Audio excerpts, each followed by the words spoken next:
आइए ईश्वर का अभिवादन करते हुए इस कक्ष के सत्र में प्रवेश करें।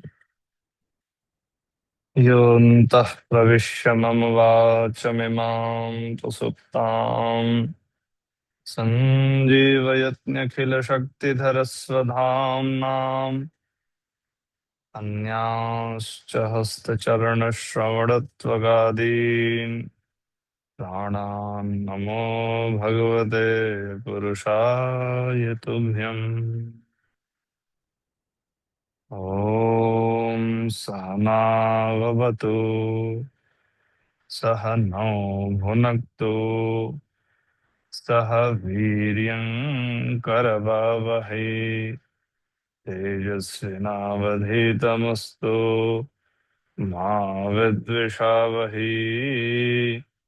ॐ शान्ति शान्ति शान्तिः। भगवत स्मरण पूर्वक वापस आए। श्री गुरुभ्यो नमः। सभी का अभिनंदन है, स्वागत है। अत्यंत दुरूह दर्शनों की श्रृंखला में शिखरस्थ योग दर्शन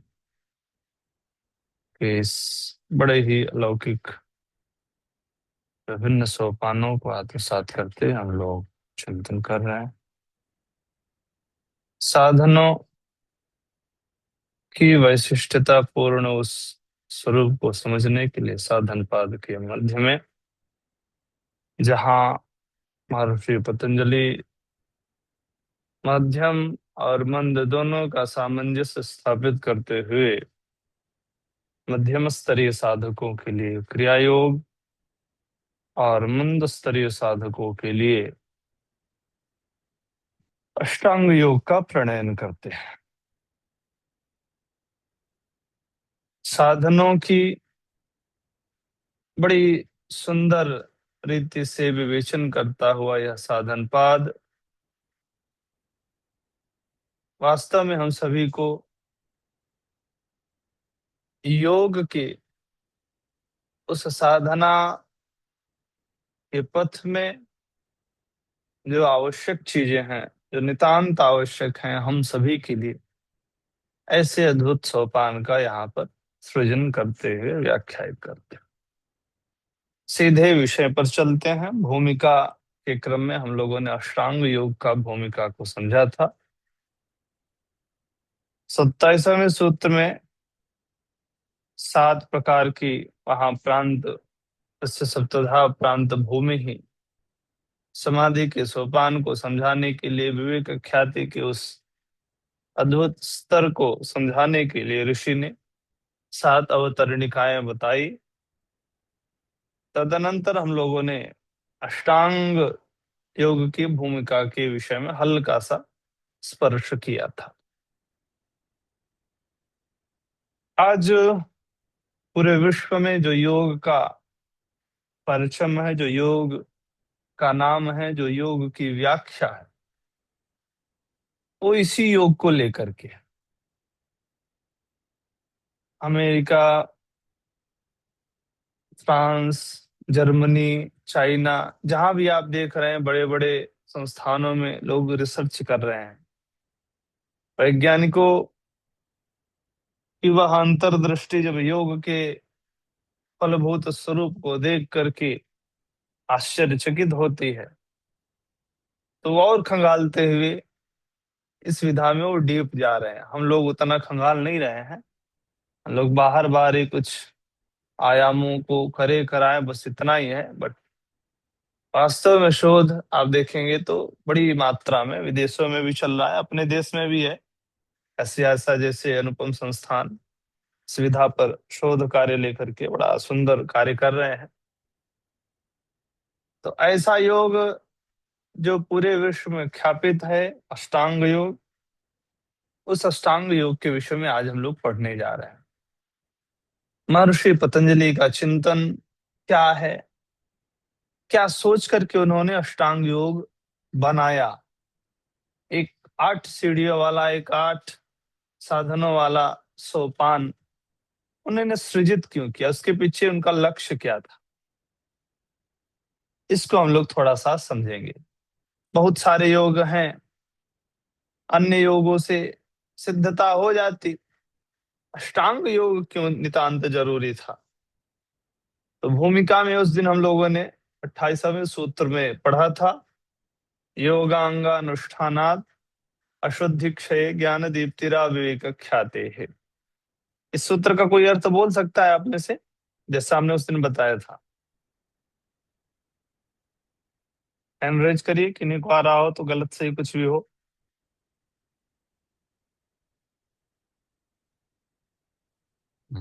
चलिए, अच्छा है हाथ तो उठे, नहीं तो लोग हाथ ही नहीं उठाते। सरोजा मैम।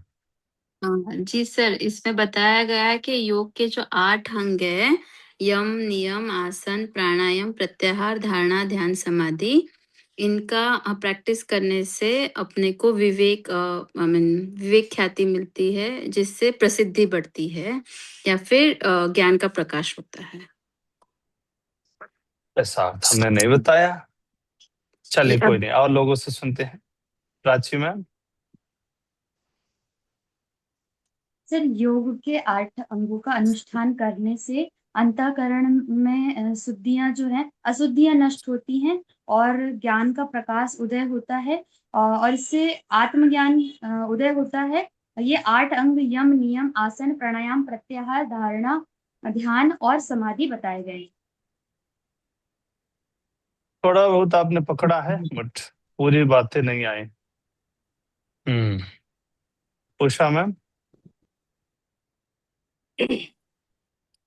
महर्षि पतंजलि जो 8 अंगों का अनुष्ठान के बारे में जो बताया, वो चित्त, मल और अभाव होकर जो निर्मल हो, उसके बारे में प्रकाशित किए हैं। और उसके साथ स्वरूप, बुद्धि, अहंकार और इंद्रियों से सर्वदा भिन्न प्रत्यक्ष दिखाई ना पड़े, इसके बारे में बताया हुआ। ये बात आपको कहाँ से पता चली? ये योग दर्शन के किताब में है। कौन से सूत्र में है? 28 नंबर। बोलिए एक बार सूत्र को, क्या सूत्र है? योगानुष्ठाना योगानुष्ठाना नाद शुद्ध छे ज्ञान दीप्त रा विवेक ख्याते। ठीक है, थोड़ा सा और प्रैक्टिस करिएगा, ये बोलने में कभी अभी अशुद्धियां हैं, तो वो हम लोगों को सीखना है, बोलने भी आना चाहिए। अर्थ केवल हमने 28वें सूत्र का बोला था, तो वो अभी स्पष्ट नहीं बैठ पा रहा है। एक दो लोग और बोलिए, जिनको लग रहा है बोल सकते हैं, कोशिश करिए, देखिए अभी बोलेंगे नहीं, हम बहुत सारी चीजें बड़ी बड़ी बोल देंगे, फिर वो समस्या होगी। शुभेंदु जी, अनम्यूट करिए। ठीक है उषा मैम, बहुत सुंदर। हाँ, विवेक ख्याति के बारे में महर्षि पतंजलि ने बताया था कि हम लोग का अच्छा और बुराई के बारे में सही ज्ञान जो हो जाएंगे, तब हम लोग विवेक ख्याति प्राप्त हो जाएगी।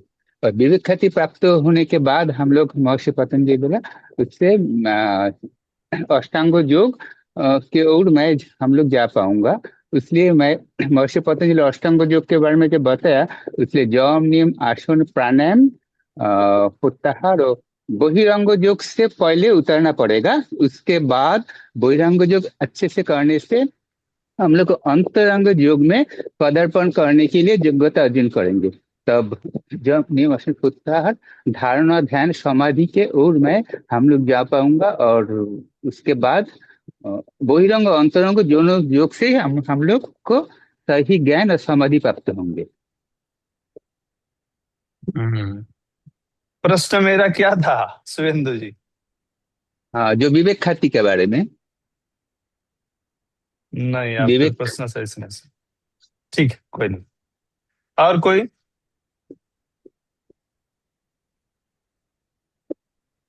अरे शताधिक लोग जुड़ रहे हैं, कुछ लोग तो बोलिए सही सही, एकाध लोग तो आइए भाई, ऐसे कैसे काम चलेगा? रेखा मैम। जी। सर, योग के 8 अंगों का विधिवत अनुष्ठान करने से हमारे अंतःकरण की शुद्धि होती है और विवेक ख्याति यानी आत्मज्ञान में हमारी प्रगति होती है, उसका ज्ञान होता है। ठीक है, बढ़िया। चलिए, काफी हद तक आप लोगों ने पढ़ा है और मुझे बड़ी खुशी है, काफी लोगों ने बोलना चाहिए, गलत सही कुछ भी रहे। अब नहीं लेंगे सुधा मैम, बस इतना बहुत है, फिर हम लोग आगे बढ़ेंगे लास्ट में। ठीक, आगे तैयार करके आए, बीच में हम किसी से पूछ सकते हैं। अभी तो हम नाम नहीं ले रहे हैं, हम बीच बीच में नाम भी लेते हैं, तो किसी को भी हम बुलवाएंगे, और आप बोलेंगे नहीं तो फिर शिवम सर के साथ आपका फिर वो नाम भी जाएगा वहां पे, तो आप समझे रहिए। तो इसलिए हम स्टार्टिंग में हमने कहा था, आप ज्यादा मत करिए, बट एक केवल भगवान सत्यनारायण की कथा सुने और प्रसाद लेके चले गए, तो उससे न तो आपका लाभ है न तो हमारा लाभ है। तो थोड़ा सा, हम ज्यादा नहीं कर रहे हैं कि आप पूरा पूरा पकड़िए। अब जितना पूछो उसमें से आप थोड़ा भी, आधा भी, उसका एक तिहाई हिस्सा भी बोल देंगे तो मुझे प्रसन्नता होगी। हाँ, हमने जो बताया आपने उसको पकड़ने की कोशिश। तो 28वां सूत्र जो हमारा है, अष्टांग योग की भूमिका का निदर्शन करते हुए आता है कि योगांग, सबसे पहले तो यहाँ पे अष्ट नहीं लिखा हुआ है, ठीक है। एक बात हमने उस दिन बताई थी संक्षेप में, संकेत में, महर्षि पतंजलि की जो शैली बड़ी अद्भुत है। तो उन्होंने पहले 8 अंग है ऐसा नहीं बताया, उन्होंने क्या बोला, योग अंग, योग के अंगों के अनुष्ठान से, अनुष्ठानात पंचमी है, योग के अंगों के अनुष्ठान से अशुद्धि क्षय सप्तमी है। तो अशुद्धि क्षय होने पर वैषयिक सप्तमी, अशुद्धि क्षय सती, व्याकरण की दृष्टि से अर्थ करेंगे तो, अर्थात जब हम योग के अंगों का, अब योग के अंग कितने हैं सब कुछ नहीं बताए, एक भी हो सकता है, 5 भी हो सकता है, 7, यहाँ इस सूत्र में 8 10 ऐसा कुछ भी विचार ही नहीं है, केवल योगांग बोले हैं। तो योग के अंगों का अनुष्ठानाद, अनुष्ठान मीन्स होता है ये, हम लोग साधना परक सनातन में लोग बोलते हैं ना, अनुष्ठान कर रहे हैं भगवान शिव का, जैसे आजकल अनुष्ठान चल रहा है। तो अनुष्ठान का तात्पर्य होता है कि विधि पूर्वक श्रद्धा के साथ साधना को करना, वही अनुष्ठान है। तो योग के अंगों के अनुष्ठान से अशुद्धि क्षय सप्तमी है। तो अशुद्धियां जो है हमारी शरीर की, मन की, क्योंकि ये ऐसा है दोनों को पकड़ता है। ऊपर के जो साधना थे प्रायः अंतरंग थे, क्रिया योग और समाधि योग तो बहुत ही अंतरंग है, क्रिया योग थोड़ा सा बहिरंग में भी आ जाता है, क्योंकि वहां पे तप है, स्वाध्याय है। तप दोनों को निर्देशित करता है, स्वाध्याय भी दोनों को निर्देशित करता है, अंतर जगत बहिर्जगत, आंतरिक शरीर बाह्य शरीर दोनों को लेके चलता है। बट इसमें जब हम लोग आते हैं तो यहाँ पर स्टार्टिंग से ही दोनों का सोपान है। तो सबसे पहले हमें दोनों की ये शुद्धि करेगा, और ज्ञान दीप्ति ही, जो ज्ञान है, जो रितंभरा बुद्धि है, जो प्रकाश है, जो विवेक है, अभी रेखा मैम ने कहा था बड़ा सुंदर, रेखा माता जी ने, तो वो ज्ञान का जो विवेक है उसका दीप्ति होगा, प्रकाश होगा। दीप्ति मीन्स होता है प्रकाश। कब तक होगा तो बोले विवेक ख्याते है, जब तक हमारी अवस्था विवेक ख्याति वाली नहीं हो जाएगी, जब तक हमारी बुद्धि विशिष्ट बुद्धि नहीं हो जाएगी, तब तक यह अशुद्धि का क्षय करता हुआ ज्ञान का प्रकाश हमारे जीवन में प्रकाशित करेगा। कौन? योगांग, योगों के अंगों का जब हम अनुष्ठान करेंगे तो ये घटना घटेगी। 2 चीज है यहाँ पर, एक तो अशुद्धि का क्षय करना है, चाहे शरीर के हों चाहे मन के हों। आप एकदम सरल शब्दों में समझिए, शरीर की जो अशुद्धियां हैं वो शौच इत्यादि से निवृत्त होंगी, और मानसिक जो अशुद्धियां हैं वो आपके जो तप स्वाध्याय सब आ गया, सब उधर, अहिंसा सत्य अस्तेय ब्रह्मचर्य, फिर क्रमिक आसन प्राणायाम प्रत्याहार, ये सारे चीजें जो है आपके अंतरंग और बहिरंग उभय शरीर को शुद्ध करेंगी। शुद्धि होने के बाद कमरा है, तो हम लोग सबसे पहले कुछ चीज रखने के पहले क्या करते हैं? शुद्ध करते हैं।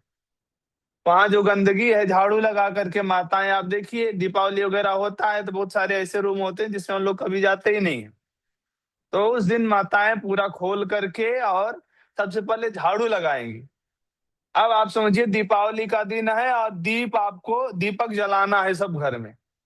तो आप क्या ऐसे ही दीपक जला करके ले जाकर रख देंगे अंदर? नहीं। हमारी संस्कृति कहती है, हमारे संस्कार कहते हैं कि हम लोग पहले उसको क्लीन करते हैं, अच्छे से शुद्धिकरण करते हैं। जैसे माताएं, आप अपने ऊपर घटाइए, योग सूत्र में मत जाइए, योग सूत्र एकदम सरल है, वो प्रैक्टिकल आप घटाते हुए इसको समझेंगे तो बहुत अच्छे से आ जाएगा। तो हम लोग सबसे पहले क्या करते हैं? क्लीन करते हैं। क्लीन घर की केवल हम लोग क्लीनिंग अंदर से करते हैं कि बाहर से भी करते हैं?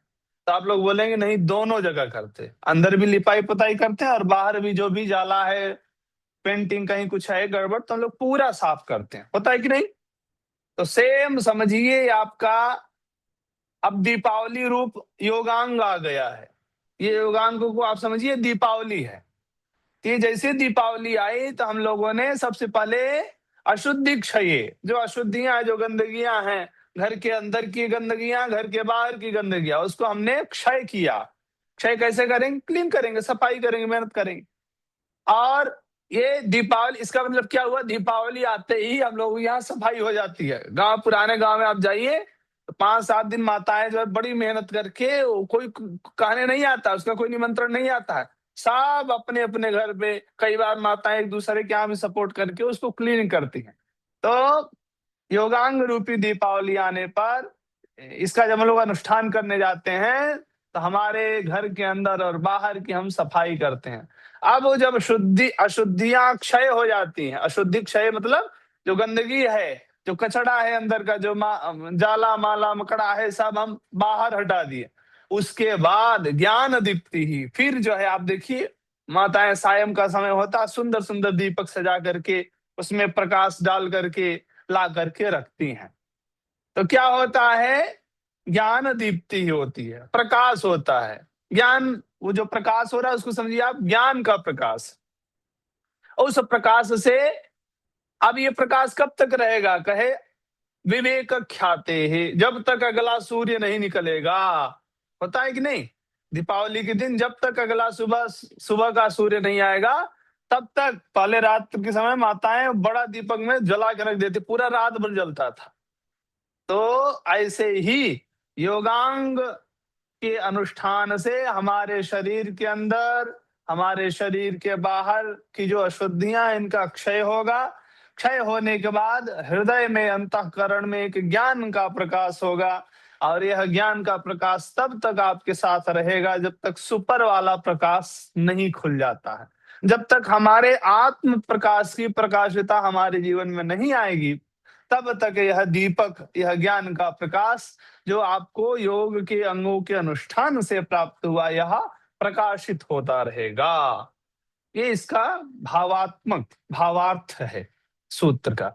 ऐसे तो आप पढ़ लेंगे, वो बाज करके चले जाएंगे, पढ़ाने वाले को भी पढ़ाए उसको भी समझ में नहीं आएगा। हाँ कुछ है, प्रकाश हो रहा है, किसका प्रकाश हो रहा है, तो हम लोग मनमानी अर्थ करने लग जाते हैं।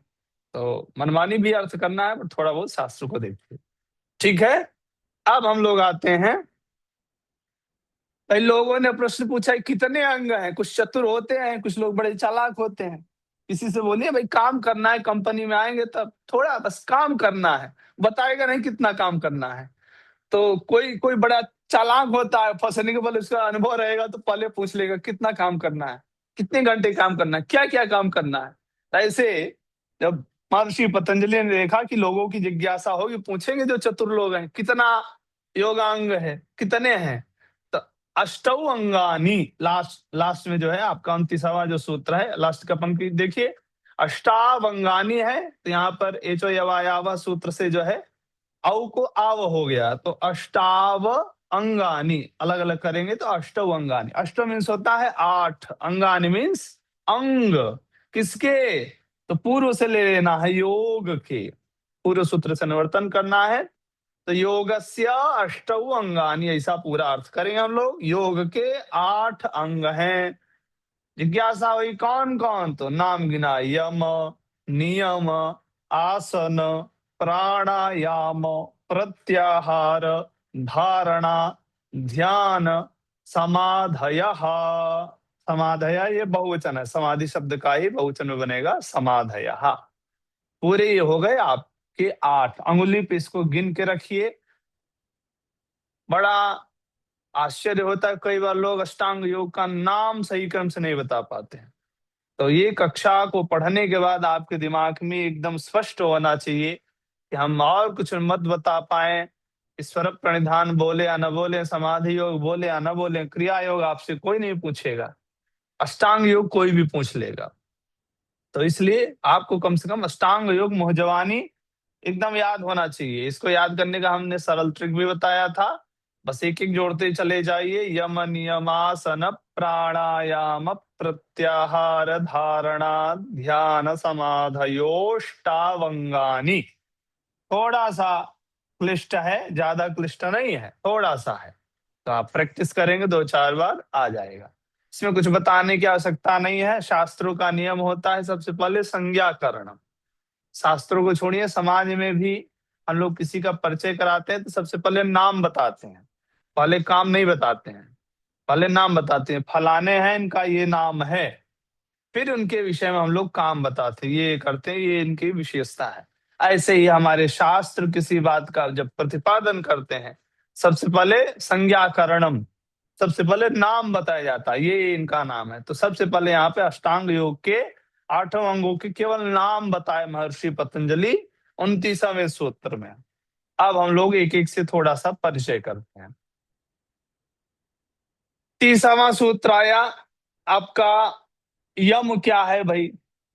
तो बोले यम 5 के समूह का नाम है यम। एक होता है यमराज, और यहाँ भी जो यम है। तो इन 5 को यदि हम लोग सही से पालन नहीं करेंगे तो समझिए आप यमराज के पास जाने वाले। ये बहुत खतरनाक है, लोगों को मालूम नहीं है। ये यम जो है बड़ा काम का चीज है। सारी बुराई, सारा व्यभिचार, समाज में जितनी भी नैतिक अनैतिक कुकृत्य जो भी चीजें हो रही हैं, इन 5 पर ही टिका हुआ है। ये 5 यदि सही हो जाए तो किसी को जो है यमराज के पास जाने की आवश्यकता नहीं है। यम से आप याद रखिएगा यमराज, तो आपको बड़ी सरलता से याद हो जाएगी। तो इसमें 5 चीजें हैं। सबसे पहले अहिंसा। हिंसा जो करता है वो यमराज को बड़ा प्रिय है, फिर उसकी हिंसा यमराज भी करते हैं। सबसे पहले है हमारा अहिंसा। हम लोग समझते हैं अपने भारतीय संस्कृति में जो जैन संप्रदाय है, वो पूरा जैन संप्रदाय इसी पे टिका हुआ है। जैन संप्रदाय में छोटी सी चींटी को भी कष्ट देने का विधान नहीं है। छोटी सी चींटी भी हमारे चलने से मरे ना, इसके लिए देखिए जो दिगंबर संत जन होते हैं वो एक पुच्छ लेकर के चलते हैं। तो कितना ध्यान रखा जाता है हमारे यहाँ हिंसा के विषय। तो अहिंसा है, अभाव में समझना है यहाँ पे, हिंसा का अभाव अहिंसा।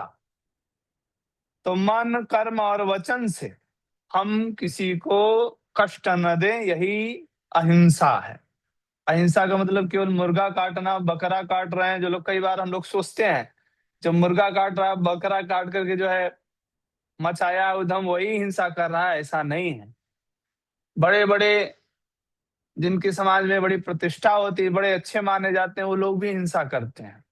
ऐसे ऐसे शब्द भेदी बाढ़ छोड़ेंगे कि सामने वाला मर ही जाएगा, तो उसको भी हिंसा में ही समझना है। आप भी किसी के ऊपर ऐसे शब्द भेदी बाढ़ छोड़ते हो तो आज से छोड़ना छोड़ दीजिएगा, नहीं तो आपको भी यमराज से मिलना पड़ेगा। ठीक। दूसरा है हम लोगों का सत्य। अहिंसा सत्य सभी जानते हैं, हम लोग सब बोलते भी हैं, सत्य बोलो। वेद हमारे कहते हैं सत्यम ब्रूयात प्रियम ब्रूयात सत्यम वदेत सत्यम वद। वहां पर आया है आदेश। वेद भगवान जो है आदेश देते हैं और निवेदन नहीं करते हैं। पुराण जो है हमारे शास्त्र हैं, पुराणों को कहा गया है जैसे श्रीमती जी होती हैं पत्नी, आकर के बगल में कोई बात रहेगी तो प्रेम से समझाएंगी, तो वैसे ही पुराणों को कहा गया ये भारिया की तरह है। ये कोई भी बात एक कहानी बना करके, एक राजा था उसने ऐसा ऐसा किया था, उसको बड़ा कष्ट हुआ, फिर वो मारा गया, एक बड़े एकदम आदर भाव से एक निवेदन करते हुए। बट वेद भगवान की यहाँ ऐसा नहीं है, वो राजा की तरह अनुशासन करते हुए आदेश देते हैं, सत्यम वद धर्मं चर, सत्य बोलो। अब यहाँ पे कहे नहीं बोलेंगे तो कहे मरोगे, फिर मारेंगे तुमको सीधे। वेद का सीधे आदेश है। तो यहाँ पर योग दर्शन में भी देखिए वही मानो वेद का ही सार सर्वस्व भाव आया सत्य। हमारे मन में, हमारे वचन में और हमारे कर्म कर्म में एक रूपता। हम जो बोले वही हम करें, हमारे मन में जो भाव आए वही हम बोले, हमारे मन के भाव वचन बने, वाणी बने, और जो वाणी से निकले वही कर हस्त पाद से, हमारे शरीर के अंगों से कर्म के रूप में हम उसको निष्पादित करें। तो कहिए यही सत्य है। ये नहीं कि केवल बाहर से हम सत्य सत्य बोले और अंदर पूरा असत्य चल रहा है, अंदर कुछ और पटांग बातें चल रही। तो ये भले बाहर वाला तो नहीं समझ पाएगा। कई बार लोग कूटनीति करते हैं, तो वो कूटनीति फिर यमराज के पास ले जाएगी। यम आप लोग समझ लिए तो यमराज को जोड़ के रखिए। तीसरा है अस्तेय, अहिंसा, सत्य, अस्तेय। सत्य का जो य है, य घटक जो अ है, और अस्तेय का अ दोनों मिलकर के आ हो जाते हैं, तो बन जाता है अहिंसा सत्यास्तेय। यहाँ पे संधि हुई है, अलग अलग करेंगे तो अस्तेय। स्तेय शब्द है मूल में, स्तेय का न होना। और शब्द हमने स्टार्टिंग में बताया था, नए तत्पुरुष के उसमें आता है, जिसका अपोजिट अर्थ लेना है, उल्टा, विलोम जिसको हम लोग बोलते हैं। तो स्तेय का मतलब होता है चोरी, और अस्तेय का मतलब चोरी न करना। जहां हमारा अधिकार नहीं है, वहां हम जाकर के किसी का चीज, पर द्रव्यापहरणम, दूसरे का द्रव्य, पर दारे सुलोष्ठिवत, पर द्रव्येषु लोष्ठिवत आत्मोत्सर्गभूतेषु या पश्यति पंडिता। सुभाषित इत्यादि में आया है कि किसी का सोना गिरा हो तो उसको मिट्टी समझ करके छूना नहीं है। ऐसी जब वृत्ति बनेगी तब समझिएगा कि हमारे जीवन में अस्तेय वृत्ति प्रतिष्ठित हुई। हम किसी के शब्दों को, किसी के भावों को उसके बिना परमिशन चुरा करके और अपना ठप्पा लगा के बेच रहे हैं। आजकल ये बहुत चल रहा है समाज में। कहीं कोई और लिखा है और उसको हम लोग जो है अपना थोड़ा बहुत चेंज करके लोग कर देते हैं। कॉपी पेस्ट का जमाना है। ये सब आप पहले सीढ़ी में ही फेल हो जा रहे हैं, पहली परीक्षा अस्तेय में ही, तो इसको हम लोग सुधारें। चतुर्थ है ब्रह्मचर्य, अहिंसा सत्यास्तेय ब्रह्मचर्या परिग्रहा। तो ब्रह्मचर्य का तात्पर्य होता है सामान्य हमारा, हम सभी का जो गुप्त इंद्रियां हैं, विशेषकर उपस्थ जिसको हम लोग बोलते हैं, उस उपस्थ इंद्रिय का संयमन। संतति के निमित्त जब सद रीति से गृहस्थ आश्रम में रहते हुए हम पालन करते हैं तो उसको हम लोग ब्रह्मचर्य बोलते हैं। सामान्य अर्थ, यहाँ पे इसका कई विशेष अर्थ भी किया जाता है, बट सामान्य रीति से ब्रह्मचर्य का तात्पर्य यही है, जननेन्द्रिय उपस्थ इंद्रिय का संयमन। फिर इसके बाद आया अपरिग्रह। सबसे बड़ी समस्या है, लोग यात्राएं करते हैं, इतना सारा जो है सिर पे बोझ रख लेंगे, जितने का अपना शरीर नहीं उससे 2 गुना ज्यादा जो बोझ ही लेके चलते हैं। फिर कहीं गाड़ी उड़ी नहीं मिली तो बड़ी समस्या होती। तो इसलिए ऋषियों ने कहा अपरिग्रह, हमें उतना ही परिग्रही बनना है जितना हमारे लिए आवश्यक हो। 10 साल के लिए सोचकर कपड़े मत खरीद लीजिए। आजकल देखिए फ्री में कपड़े मिल रहे तो सब उठा लाएंगे लोग, एक के साथ एक फ्री मिल रहा है, माल वालों का कॉन्सेप्ट होता है, तो ऐसा सब डिजाइन करते हैं। तो हम लोग लगता नहीं ये तो फ्री दे रहा है, बट उसके पीछे भी सब रहस्य होता है। तो ऐसा कभी मत करिए, उतना ही लीजिए जितना आपके लिए उपयोगी है, समाज के लिए भी, प्रकृति के लिए भी हानिकारक है। तो अहिंसा, सत्य, अस्तेय, ब्रह्मचर्य और अपरिग्रह, इन 5 को हम लोग बोलते हैं यमाहा। इनके विषय में एक बड़ी सुंदर बात कहते हैं 30वें सूत्र में, जाति देश काल समयानवच्छिन्ना सार्वभौमा महाव्रतम। लोग व्रत रखते हैं और महर्षि पतंजलि कहते हैं ये महाव्रत है। ये 5 जो है सारे व्रतों से ऊपर है। महान चासो व्रतः महाव्रत तम महाव्रतम, ये महाव्रत है। कैसे महाव्रत हो गया? तो बड़ा सुंदर लिखते हैं, जाति देश काल समयान अवच्छिन्ना। ये जो यम नियम, ये जो यम है आपका, ये किसी जाति विशेष के लिए नहीं है। कई बार होता है ना कि ध्यान जो है सब नहीं कर सकते, पूजा सब नहीं कर सकते हैं, ऐसा हम लोग आक्षेप करते हैं। तो यहाँ पर महर्षि पतंजलि कहते हैं ये जो हम बता रहे हैं यम, ये एक ऐसा अनुष्ठान है, ये ऐसा सनातन की पूजा पद्धति है जिसमें कोई विशेष जाति का ही करेगा, ब्राह्मण ही करेगा, क्षत्रिय ही करेगा, अन्य इतर नहीं करेगा। कहे ऐसा यहाँ पर अवच्छिन्ना, ये बंधा हुआ नहीं है, जात में नहीं बंधा है। दूसरी बात, योग करना है, आसन करना है, प्राणायाम करना है, उसका एक स्थान होता है कि सब जगह आप नहीं कर सकते। आजकल तो लोग कहीं भी स्टार्ट कर देते हैं, बट ऐसा नहीं है। आसनों के, प्राणायाम के प्रैक्टिस का एक सुव्यवस्थित देश बोलते हैं स्थान विशेष को, प्लेस को। तो जाति सबसे पहले, ये जाति में बंधा हुआ नहीं है देश, केवल भारत वाले इसका प्रैक्टिस करेंगे, हमका अन्य इतर देश वाले नहीं करेंगे, उत्तर प्रदेश वाले करेंगे, अन्य प्रदेश वाले नहीं करेंगे। कहे ऐसा नहीं है। काल, कहे सुबह सत्य बोलना है, शाम को नहीं बोलना है। सुबह जो है एक का पालन करिए, फिर दूसरे का पालन करिए, ऐसा नहीं है। ये काल से भी, काल समयान अवच्छिन्ना, इन जाति से, देश से, काल, समय आदि से अवच्छिन्न है, अर्थात परे है। इस पांचों यमों को हम लोगों को प्रत्येक क्षण किसी भी स्थान पर रहिए, किसी भी धर्म, देश, जाति, संप्रदाय से हैं, सबको पालन करना चाहिए। क्यों? कहें कि सार्वभौमा, सभी भूमि मतलब अवस्थाओं में होने वाला महाव्रतम, तो ये सार्वभौम है, ये सभी के लिए। सार्वभौम शब्द का अर्थ होता है सभी के लिए है। सभी से यहाँ पे जितने संप्रदाय हैं, जितने प्रजातियां हैं, जितने प्राणी हैं, मानव, उन मानवता का महाव्रत के रूप में यम है। इन पांचों की इतनी उपयोगिता है, समाज इसको समझ ले। सारा नियम अनुशासन इसी पर सब कुछ टिका हो। सारा समाज का दोष, दुर्गुण, दुराचार, व्यभिचार जितना है सब हम लोग समाप्त कर सकते हैं केवल और केवल इसी के अभ्यास। अब इसके बाद आया आपका द्वितीय अंग नियम। पीपीटी दिख रहा है ना? ठीक है, ना दिखे तो एक बार बोल दीजिएगा। नियम आया। सुवेंदु जी लास्ट में प्रश्न लेंगे, नहीं तो फिर बहुत लंबी व्याख्या, हम लोग बहुत पीछे चल रहे हैं। अभी 2 पाद और बचा हुआ, आधा ही नहीं हुआ है। तो नियम आया। नियम में भी देखिए यमराज ही बैठे हैं, नी और आकर के बैठ गया। बाकी है यम शब्द, इसमें भी है, और नी हटा देंगे तो दोनों बराबर हो जाएंगे। तो कई उपनिषदों में, शास्त्रों में, पुराणों में यम शब्द से ही 10 कहे गए हैं।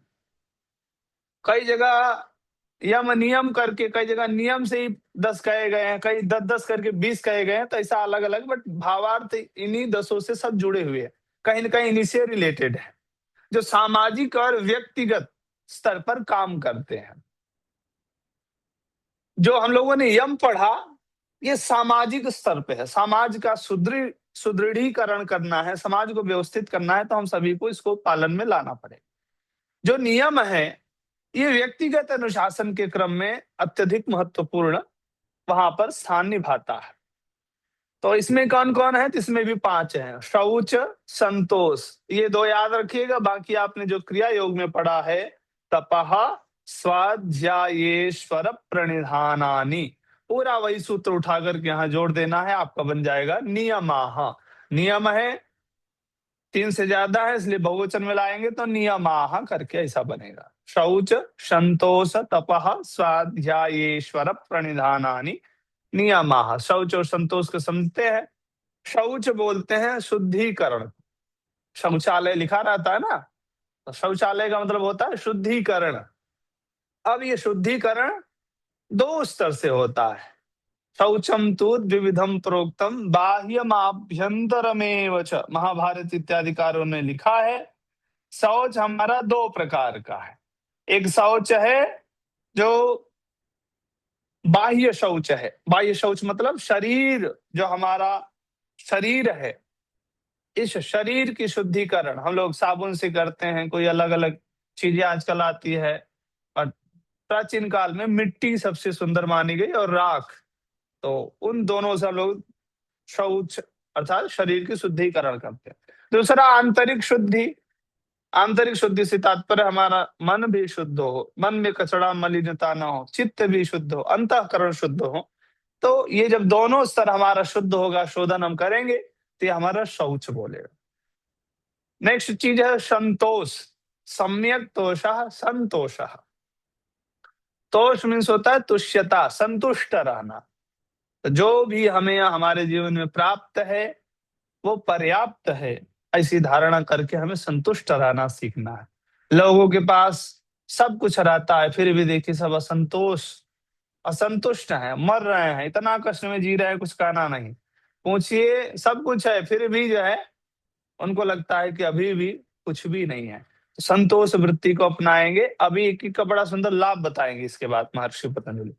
फिर आपका तप है, स्वाध्याय है, ईश्वर प्रणिधान है। तप द्वंद्व सहन करना, पवित्र शास्त्र और ओम विषयक प्रणव इत्यादि मंत्रों का जप स्वाध्याय की कोटि में आता है। ईश्वर प्रणिधान, जहां परमात्मा के प्रति हम पूर्ण समर्पित भाव से, भक्ति भाव से अपने आप को उन्हीं की आज्ञानुसार चलाते हैं, उसको लोग ईश्वर प्रणिधान बोलते हैं।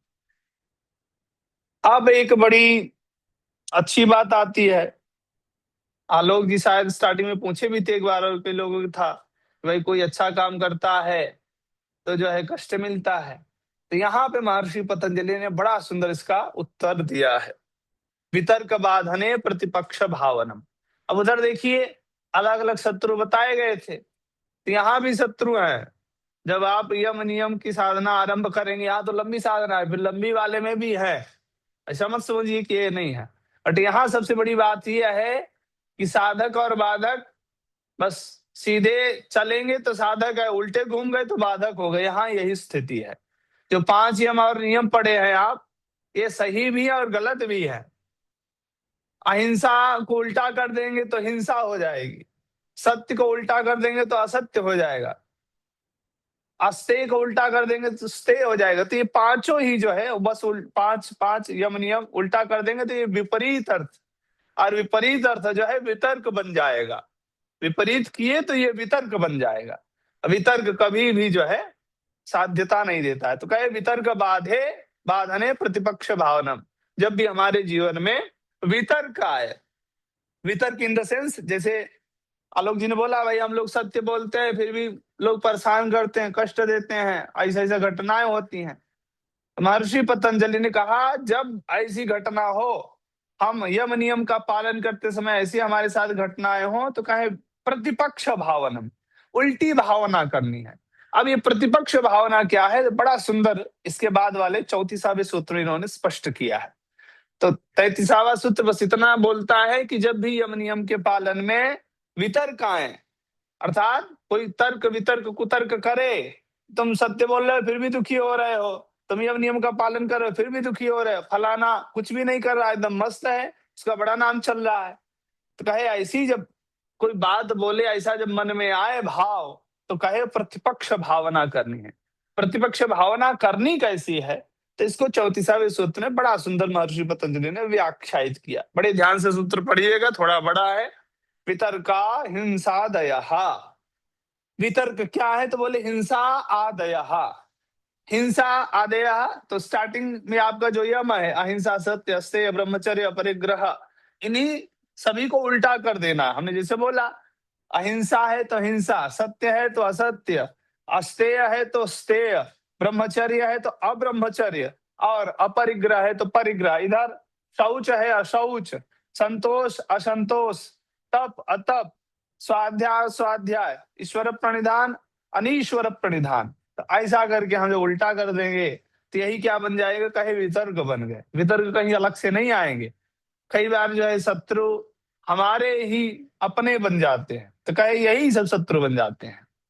कहे इनको समाप्त कैसे करना है, तो बड़ी सुंदर एक भावना करने की तकनीक यहाँ पर महर्षि पतंजलि ने बताया है। कृत कारित अनुमोदित, 3 चीजें हैं, 3 का त्रिक बनाना है, 4 बार में जाएगा।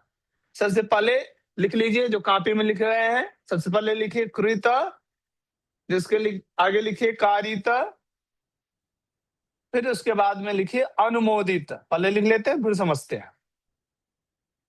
तो ये एक लाइन में आ गया कृत कारित अनुमोदित। अब इसके नीचे वाली लाइन में लिखिए जिसके सामने कृत के लोभ, क्रोध, मोह।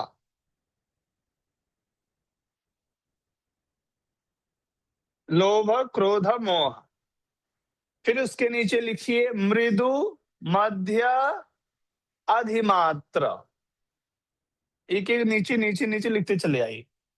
लोभ, क्रोध, मोह, फिर उसके नीचे मृदु, मध्य, अधिमात्र। फिर उसके नीचे लिखिए दुख, अज्ञान, अनंत। दुख, अज्ञान, अनंत। बस इतने में हम लोग इस सूत्र को समझ लेंगे। सबसे पहले आपने लिखा कृत कारित अनुमोदित, समझते हैं इसको। कुछ लोग होते हैं, अब जैसे हिंसा को ही ले लेते हैं हम लोग। अहिंसा जो है ना, उसी का वितर्क ये कब बनेगा, वो उल्टा होगा। तो अहिंसा का विपरीत होता है हिंसा। तो सामान्यतया हम लोग क्या करते हैं, कृत। कई लोग हिंसा स्वयं करते हैं। कृत मतलब स्वयं करना। स्वयं गए किसी को मार दिए, जान से मार दिया, फिर दो चार चाटा मार दिए, कष्ट दिए किसी को, हिंसा ही होगा। पहला होता है कि कृत, स्वयं करना। दूसरा होता है कारित, सुपारी देना। जैसे हम लोग समझते होंगे, किसी को मारने का लोग सुपारी देते हैं। हाँ, पैसा देंगे भाई, ले जाओ तुम उसको मार समाप्त कर दो। तो ये होता है कारित। किसी को कष्ट देने के लिए हम वहां पर प्रबंधन करें, कराएं, किसी से मरवाएं, तो इसको हम लोग बोलते हैं कारित। तीसरा है अनुमोदित। कहे हम स्वयं भी नहीं मार रहे हैं, दूसरे से मरवा भी नहीं रहे हैं, परंतु कई बार लोग क्या बोलते हैं, अनुमोदन, अरे ठीक है मारो मारो मारो। समाज की आज की जो स्थिति है, प्राय जो वैमनस्यता फैल रही है, आपस में लोग लड़ रहे हैं, उसका कारण यही है।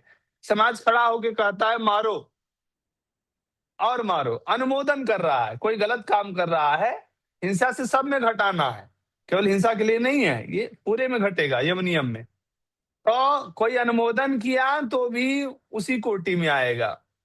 सबसे पहले हम लोग करते हैं, कराते हैं, अथवा कोई कर रहा है तो अनुमोदन करिए, बड़ा अच्छा काम कर रहे हो तुम, जो है किसी को मार करके जो बड़ा अच्छा काम कर रहे। कई लोग होते तो ऐसा ही करते हैं। अब ये तीनों चीजें, कोई मारा, मरवाया, या फिर कोई मार रहा है तो अनुमोदन किया, तो ये तीन के कारण होता है। उसके पीछे या तो लोभ होता है, अपने ऊपर घटाइए, हम लोग अपने ऊपर घटाते हैं। हमने किसी को मारा स्वयं, तो उसके पीछे तीन कारण होगा। या तो लोभ होगा, उससे हमें कुछ चाहिए होगा, वो दे नहीं रहा होगा तो हम पीट देंगे। दूसरा क्रोध, प्रायः देखिए बच्चे माता पिता को आजकल मार डाल रहे हैं, ऐसी ऐसी घटनाएं हो रही हैं। क्यों? क्रोध आकर के। लखनऊ की घटना थी, माता जो है बच्चे से मोबाइल छोड़ लिया, वो गेम का जो है आदी था, तो कुछ नहीं सूझा, पापा का पिस्टल रखा था, वही उठाया मार दिया, मर गई। अब तो यहाँ पे क्रोध, क्रोध कारण बना।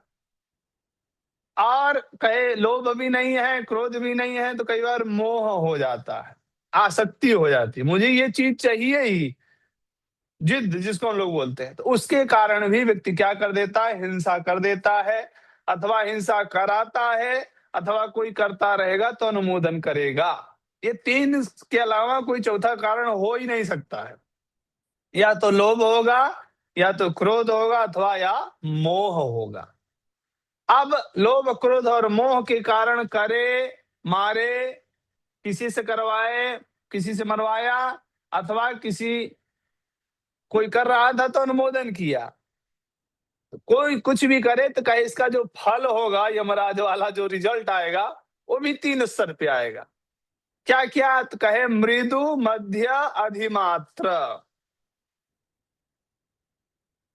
तो जो कृत है, जिसने स्वयं किया है, तो उसको लास्ट वाला उल्टा लेना है, अधिमात्र। बड़ी मात्रा में उसको क्या मिलने वाला है, दुख और अज्ञान मिलने वाला है। जिसने कारित करवाया तो कहे मध्य, मध्य स्तरीय, उसको दुख मिलेगा, ज्ञान मिलेगा जीवन भर। और अनुमोदित, किसी ने अनुमोदन किया तो कहे मृदु, इसको थोड़ा कम मिलेगा, मिलेगा जरूर, दुख मिलेगा, कष्ट मिलेगा, ज्ञान होगा जीवन में, बट मृदु रहेगा, छोटा रहेगा। तो इस तरह से प्रतिपक्ष भावनम, ऐसी भावना करनी है। कोई कहे भैया हम हिंसा कर रहे हैं, हमें कुछ भी ऐसी घटना नहीं हो रही, तो लोगों के कहने से अपने आप को बहकाना नहीं है। महर्षि पतंजलि ने जो प्रतिपक्ष की भावना का सूत्र एक बड़े साइंटिफिक वे में प्रतिपादित किया है, उस सूत्र का चिंतन करना है। कुछ भी ऐसा चीज नहीं है, पांचों में उधर यम में, पांच इधर नियम में, ये पांचों चीज 3-3 स्तर पे घटेगा। तो ऐसे करके एक एक को हम लोग अपने समझ के आना है, हम किसी से पूछेंगे। शॉर्ट फॉर्म में हमने यहां बता दिया। अब आगे चलते हैं। अब एक एक का जो है फल बताते हैं। क्यों फल बताना है? उधर समाधि वगैरह हम तो फल नहीं बताए। और प्रायः देखिए, हम लोग सत्यनारायण भगवान कथा सुनते हैं तो उसमें जब पूरी कथा हो जाती तब फल आता है। कई बार स्टार्टिंग में भी रहता है कि आप ये कथा सुनेंगे तो इससे आपको ये चीजें मिलेगी। भागवत कथा सुनते हैं तो उसका भी फल महात्म्य जो है कई बार लास्ट में आता है, कुछ पुराणों का पहले है। पहले होने के कारण, पहले होने के पीछे रीजन होता है कि हमारी प्रीति बढ़े, हम उसको और प्रियता के साथ सुने, आत्मसात करें। ऐसे ही महर्षि पतंजलि ये जो फल विशेष बता रहे हैं, इनकी जो विशेषता बता रहे हैं, उसके पीछे रहस्य ये है कि आप इस फल विशेष को जान करके आपकी प्रीति बढ़े, आप इनको अपनाओ, हम सभी इसको आत्मसात करते हुए अपने जीवन को आगे बढ़ाएं। यही इनका उद्देश्य है। तो यम जैसे अहिंसा है, अहिंसा प्रतिष्ठायाम तत्सन्निधौ वैरत्यागः करके आपका 35वां सूत्र है। कहे जिनके जीवन में अहिंसा प्रतिष्ठित हो गई, हिंसा करते ही नहीं है, न तो कृत न तो कारित न तो अनुमोदित, मतलब बिल्कुल दूर दूर तक का कोई संबंध ही नहीं है हिंसा से। कहे ऐसे व्यक्ति के पास कोई भी वैर भाव से आएगा तो उसका वैर भाव छूट जाता है। वैरत्यागः, जो वैर भाव है, जो क्रोध बुद्धि है, जो प्रतिशोध लेने की बुद्धि है, वो समाप्त हो जाती है। उदाहरण अंगुलीमाल का आप लोगों को याद होगा। भारतीय ऋषियों का जब आप दर्शन करेंगे तो कई बार आप देखते हैं कि बड़े बड़े ऋषि मुनि जो है शेरों से काम लेते थे। शेर जो लायन, उनसे काम लेते थे। शेर को बैलगाड़ी बनाकर काम लेते थे। और दूर मत जाइए तो भगवान शंकर का समय चल रहा, भगवान शंकर का जब आप दर्शन करेंगे तो उनके पास वैर वाले भी हैं और मित्र भाव वाले, दोनों आकर के मित्र हो जाते हैं। एक तरफ भगवती का वाहन देखेंगे तो आप सिंह है, शेर है, शेर पे बैठ के चलती हैं भगवती। और वही भगवान शंकर का वाहन नंदी है। अकेले में पाए जाए शेर नंदी को तो छोड़ेगा, दबोच देगा। ऐसे ही पूरा है, कहीं सर्प है, हाँ, तो कहीं मयूर है।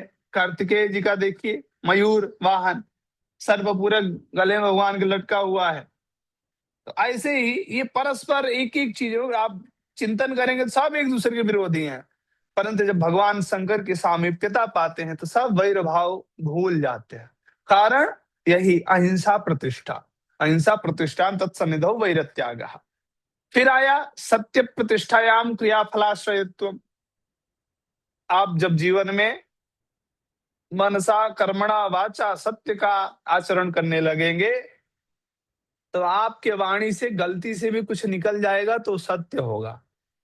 जो भी निकला वो क्रिया वहां पर होनी ही है। इसका उदाहरण देखिए, पहले के ऋषि संत महात्मा किसी को बोल दें कि जाओ तुमको लक्ष्मी की प्राप्ति होगी, बस इतना बोल दिया होता था।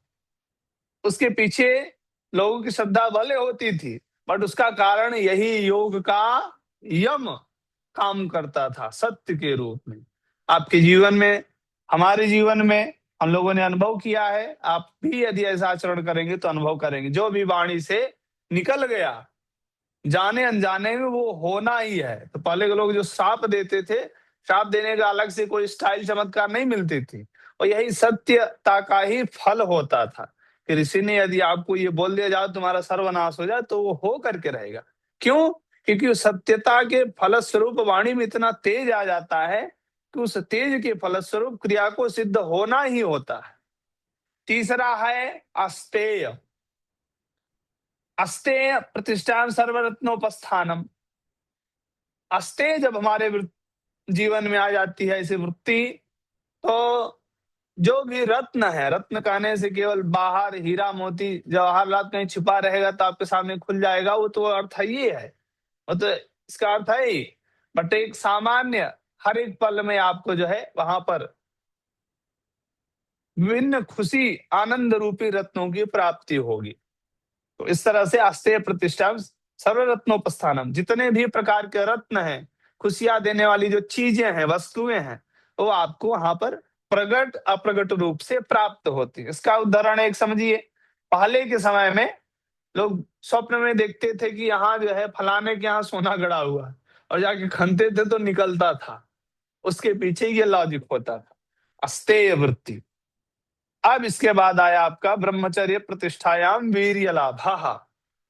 हम यदि अपने जीवन में उपस्थ इंद्रिय का संयमन करेंगे, इसका फल क्या होगा? वीर्य लाभ, अद्भुत शक्ति, इतना पराक्रम कि आप सोच भी नहीं सकते हैं। केवल बॉडी फुलाने से, बॉडी बनाने से हमारे अंदर सामर्थ्य है, ऐसा नहीं होता है। बड़े बड़े ऋषि मुनि पहले एकदम पतले पतले होते थे, अब पूरा समुद्र पी जाते थे, पूरा पहाड़ तहस नहस कर देते थे, इतना सामर्थ्य होता था। तो सामर्थ्य कहां से था? तो ब्रह्मचर्य के फल का। अपरिग्रह स्थैर्य जन्म कथनता संबोधा, जो अपरिग्रही व्यक्ति है वो अपने पूर्व जन्म का भी उसको बोध होता है। तो इस तरह से यम हुआ, फिर आपका नियम आता, शौचात स्वांग उपसा पर ही असंसर्ग। शौच का फल बताते हैं कि हमारा जो अंग है, हमारा जो अंग कहने से तात्पर्य जो मिट्टी का बना हुआ ये शरीर है, इस शरीर से हमें जुगुप्सा होने लग जाती है, घृणा होने लग जाती है। कई बार क्या होता है कि बड़ा खूबसूरती है, बड़ा चमक दमक है, तो हम लोगों की आसक्ति हो जाती है, और आसक्ति जो है फिर उसमें आता है आपका वैराग्य का विपरीत है। तो कहे इसलिए वैराग्य की भावना का दीपन करने का काम शौच करता है, आपके अंगों से जुगुप्सा होने लगेगी। पर ही असंसर्ग, और बार बार हम जो लोगों से चिपके रहते हैं, समाज में ज्यादा भीड़ भाड़ में रहना, कई लोगों को आदत बन जाती है, 150 लोग से जो मिलेंगे ना पटांग की बातें, उनको नींद ही नहीं आएगी। कहे एकांत में रहने की भावना जागृत होती है। कोई मातृशक्ति उस दिन बोल रही थी मेरा अकेले में रहने का मन करता है, साधना करने का मन। तो ये शौच का फल है।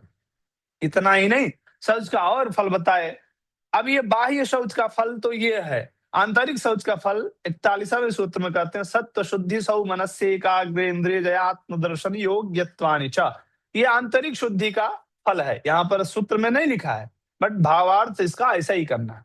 तो जब हम आंतरिक शुद्धि करेंगे, मनसा हमारे अंदर जो है शौच होगा, शुद्धि होगी, हमारा मन, हमारा चित्त, हमारी इंद्रियां, हमारी बुद्धि शुद्ध होगी। तो कहे सत्व शुद्धि ही, सबसे पहले जो सत्व मीन्स बुद्धि होता है, सत्व का पर्याय यहाँ पे बुद्धि है, तो बुद्धि की शुद्धि होगी। सौमनस्य, हमारा जो मन है वो सुंदर होगा, बड़ा प्रसन्न होगा। एकात्मेन्द्रिय,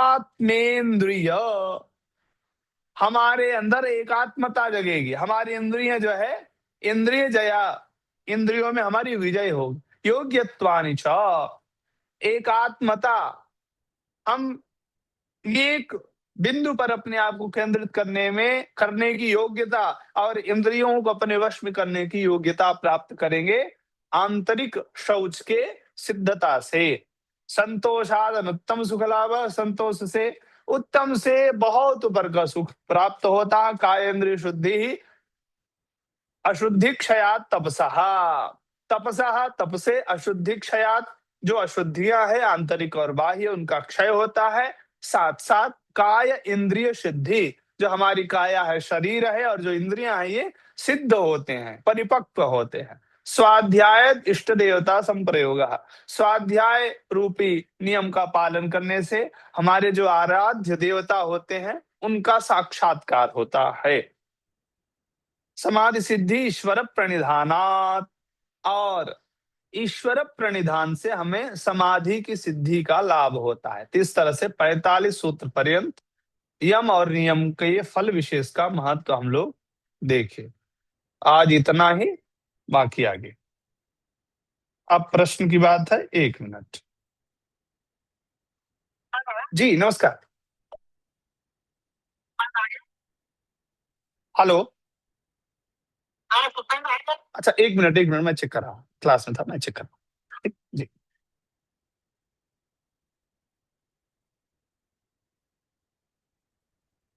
अब अपने प्रश्न तैयार करिए, 5 मिनट में हम लोग प्रश्न श्रृंखला को समाप्त करेंगे। 1 मिनट मैं आ रहा हूं। हाँ, एसी आना, रिलैक्स 5 मिनट। जी, अमन मैम। जी, जो ये आपने अभी फल बताए हैं उसमें स्वाध्याय का फल क्या बताया था? स्वाध्यायाद इष्ट देवता संप्रयोग। इष्ट देवता जो हमारे आराध्य देव होते हैं, जिनके प्रति हमारी बड़ी निष्ठा होती है, तो उनका साक्षात्कार हो जाता है, उनका दर्शन होता है, ऐसा इसका जी। फल। और ईश्वर प्रणिधान से ये कैसे अलग है? स्वाध्याय ईश्वर प्रणिधान से कैसे अलग है? जी, मतलब जो इसका ये- फल है हाँ, देखिए स्वाध्याय स्वाध्याय का फल क्या। हाँ, स्वाध्याय का फल क्या बताए? जो हमारे कि आराध्य देव होंगे उनका दर्शन होगा। और ईश्वर प्रणिधान का फल क्या है? समाधि की सिद्धि। ठीक है, जी। बहुत अलग। सरोजा मैम। सर, ये शौच के बारे में, ये सिर्फ शरीर की शुद्धि के लिए है कि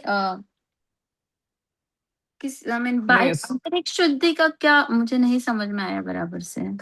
आंतरिक शुद्धि का मतलब है, हम लोग बोलते हैं ना, देखिए अपने यहाँ अनुष्ठान में हम लोग करने जाते हैं तो वहाँ एक मंत्र आता है, अपवित्र पवित्रो व सर्वावस्थांग स्मरेत पुंडरीकाक्षम सबाह्याभ्यंतर शुचि। तो वहां पर आता है बाह्य आभ्यंतर शुचि। भगवान पुंडरीकाक्ष का हम वहां पर नाम स्मरण करते हैं और जल छिड़कते हैं, तो उससे बाह्य हमारा जो शरीर है वो शुचि पवित्र हो, और आंतरिक जो हमारा मन है, मन भी पवित्र होना चाहिए ना। मन की पवित्रता से तात्पर्य हमारे भाव शुद्ध हो, पवित्र हो, हमारा चिंतन पवित्र हो, हमारी प्रकृति, हमारी प्रवृत्ति, ये चीजें वहां पर आंतरिक से लेना है। ठीक है, स्पष्ट हुआ? सर, एक जैसे अभी जो ऋषि मुनि बहुत सारा तप वगैरह करते हैं, तो उस टाइम पे वो नहाते वगैरह तो नहीं है, तो उनकी वो वहां पे कंसिडर नहीं होता है कि कैसे, मेरे को नहीं, वो कंफ्यूजन है थोड़ा सा। कौन बोला आपसे नहाते नहीं ऋषि मुनि? आई मीन, जैसे वो बहुत सालों तक तप करते होंगे, तब वहां पे हाँ, वो थोड़ी वो नहाने के लिए उठेंगे। तो बहुत सालों का जब तप होता है तो समाधि में होता है, वो नॉर्मल अवस्था में नहीं होता है। समाधि मतलब शरीर को भूल गए, तो वहां पर समाधि की अवस्था तो परम पवित्र अवस्था है, उसमें फिर शरीर का भान, वो सब भाव ही नहीं होता है। तो ये शौच जैसी चीज तो बहुत बेसिक चीज है, आई मीन, इसको किसी सूत्र में कंसिडर करने की जरूरत ही कहाँ थी। हाँ, कल हम लोग चिंतन करेंगे, आप थोड़ा और देख के आइए, बेसिक चीज है। ठीक है, चलिए शिवाजी। गुरुजी, आपने ये 34वें सूत्र में बताया था, जो लास्ट हम्म, वाला था, मृदु मध्य और अधिमात्रा वाला, उसके बाद वाला मेरे को समझ में नहीं आया। दुख अज्ञान अनंत फलाहा। हाँ, दुखा उसके थोड़ा सा ज्ञानानंत। पहले वाला, मृदु मध्य। मृदु मध्य अधिमात्र। जी। स्पष्ट है यहाँ तक? सर, ये मतलब यहीं से समझ में नहीं आया मेरे को। ओके, मृदु मीन्स होता है छोटा। अब कोई मार रहा है किसी को, और आपने कहा ठीक है मारो मारो, अनुमोदन कर दिया, तो आपको जो दुख मिलेगा और जो अज्ञान रूपी फल मिलेगा अनंत, ये थोड़ा होगा, थोड़े समय के लिए होगा। वही जो कारित वाला है, किसी से मरवा रहा है, तो वो मध्यम स्तरीय दुख और अज्ञान रूपी फल को प्राप्त करेगा। तीसरा, जो कृत स्वयं कर रहा है, किसी को मार रहा है, किसी को हिंसा स्वयं कर रहा है, तो उस व्यक्ति को अधिमात्र, बड़ी मात्रा में दुख मिलने वाला है और अज्ञान रूपी फल मिलेगा, ऐसा प्रतिपक्ष भावना करनी है। एक दो बार उसको और पढ़ के आइएगा, फिर समझ में आएगा। ठीक है, करिश्मा मैम। गुरुजी, मेरा प्रश्न वो लास्ट वाली क्लास में जो पढ़ाया था उससे है, जो आपने बताया था क्लेश और कर्म वाला। तो जी। उसमें मेरा प्रश्न ये था कि जो हमारे कर्म होते हैं, तो वो कर्मों का कारण क्लेश होते हैं, यानी कि क्लेश की वजह से हमारे गलत कर्म होते हैं, या कर्मों की वजह से हमारे क्लेश उत्पन्न होते हैं? दोनों का संबंध है, अन्योन्य आश्रित। देखिए, स्टार्टिंग में जाएंगे तो कर्म ही होता है। अब कोई ऐसा जीव जो कभी पहले जन्म ही नहीं लिया है, तो उसका कर्माशय होगा ही नहीं, है कि नहीं? हाँ, राइट। तो आएगा, कर्म करेगा, फिर कर्म से उसके कर्माशय बनेंगे, फिर उसका विपाक होगा, फिर ये क्रम चलता है। तो मूल में जाएंगे तो कर्म ही है। अब ये दोनों वही बात हो जाएगी, मुर्गी पाले कि अंडा पाले। तो ये अन्योन्य आश्रित है। तो ये प्रश्न ऐसे है कुछ। ये मतलब वो है ना, सूत्र संख्या 12 में बताया बालक गया है कि जो है कर्माशय का जी। जो मूल कारण है वो क्लेश है। तो इसीलिए ये हम्म सवाल आया कि अगर क्लेश मूल कारण है तो फिर कर्मों हमारे गलत से कर्म मतलब क्लेश कैसे उत्पन्न होंगे? तो कंफ्यूजन इस इस- तरीके से हो रहा है। ऋषि बोल रहे हैं तो उसके पीछे कोई ना कोई कारण है। और कई बार क्या होता है कि भाई जन्म कैसे हो गया, अब ये जन्म के मूल में जाएंगे तो वहां पे जन्म कैसे हो गया इत्यागर, जब हम्म। वहां पे जिज्ञासा जगेगी। हंसना 2 मिनट सिर्फ देर। तो इस तरह से समझना है इसको, एक बार फिर हम लोग समझेंगे। लास्ट में एक प्रश्न लेते हैं, फिर जिनका जरूरी हो तो एक बार आप व्हाट्सएप भी कर सकते हैं, और नहीं फिर क्लास में हम लोग कल समझेंगे। शिवानी मैम। गुरुजी, मेरा प्रश्न ये था कि एक तो ये है कि स्वाध्याय का जो आपने फल बताया था वो, और एक क्वेश्चन ये है कि जैसे नियम है, तो यदि अपन नियम सारे फॉलो कर रहे हैं और यम में से कोई फॉलो एक भी नहीं हो रहा है, तो सिद्ध नहीं होगा क्या नियम? नियम तक नहीं होगा ये यहाँ पे देखिए, स्टार्टिंग में बोले ना, ये सोपान है, सीढ़ी की तरह है। सीढ़ी अच्छा। का मतलब क्या होता है? हम बच्चा पहले सीढ़ी पे पैर रखता है तो दूसरी सीढ़ी पे पैर रखने के पहले पहली की स्थिति को देखता है। आप छोटे बच्चे को आप देखेंगे, जब चढ़ता है पहला नया नया बच्चा, तो पहले पैर को जमाएगा, जब तक उसको लगे अभी सही से ना बैठा है तो पैर रखेगा, फिर वापस ले लेगा, ऊपर नहीं ले जाएगा। तो वो चीज यहाँ बताती है कि हम, ये सीढ़ी सोपान कहा गया अष्टांग योग को। तो जब हम पहले वाले में निपुण हो जाएं, यम हमारा पूरी तरह से स्थिर हो जाए, उसमें अभ्यस्त हो जाए।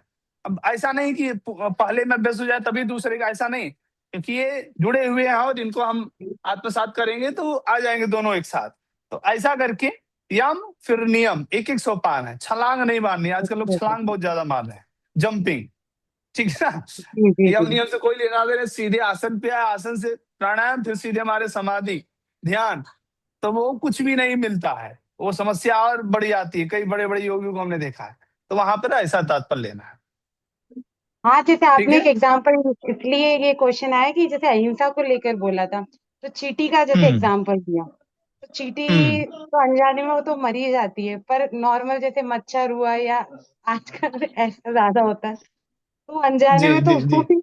वो अहिंसा कहीं ना कहीं हो ही जाती है, तो हाँ, इसलिए। ऐसा हो जाती है। अब ये था जो अब जो संभव नहीं है, अब उसके लिए क्या कर सकते हैं, बट कोशिश करना है, ठीक है जी ना? जी। मच्छर नहीं मारेंगे तो आप कोई मच्छर मार डालेगा। तो ये तो ठीक है। है, ठीक। ठीक है, समय अनुसार जो चीजें बहुत बहुत सिरा ऐसा धन्यवाद। समय, ठीक। प्रणाम, जी। कल पुनः मिलते हैं हम लोग।